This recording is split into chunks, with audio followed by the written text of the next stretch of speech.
the 1880s to 1890s are the earliest works of art that we have in this collection, and it spans all the way to today.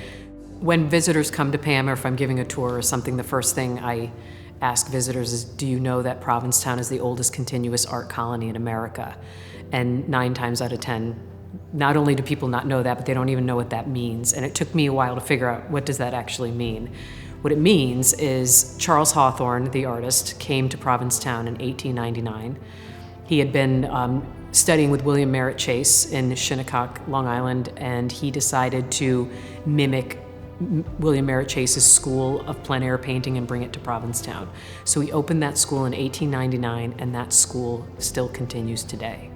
I believe the light is really one of the reasons why artists came to Provincetown, and when people say, well, what do you mean, explain it, my standard answer is, you should really come here and see it for yourself, because of the fact that Provincetown is surrounded by water on 3 sides. We don't really have any tall buildings, so the way that the light reflects on the water in particular provides this incredible setting that's conducive to creative people, to whether they're painting, writing about it, filming, singing. It was a lot of curiosity that drew people here, word of mouth, but also the schools. So after Hawthorne opened his school in 1899, by probably 1906, there were 5 schools of art in Provincetown. So the idea of coming, mostly from New York is where a lot of these artists were coming from, was to actually take a class and study for a week in the summer. So primarily, Provincetown was a very seasonal community for a long time.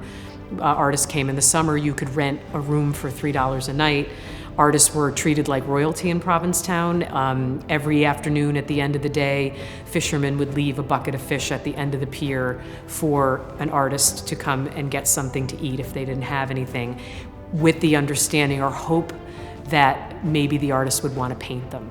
And for Hawthorne in particular, he was very, very concerned with the local culture in Provincetown, a lot of the Portuguese immigrants who had come to live here, who had settled here.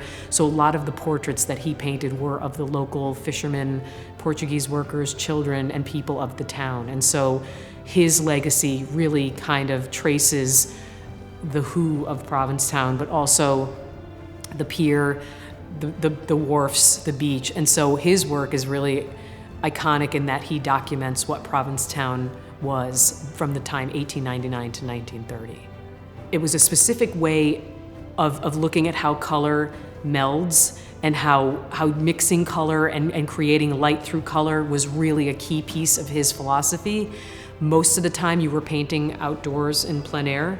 You were using a live model for the most part, and or a still life or a seascape, but it was really painting from life is what Hawthorne was really concerned with.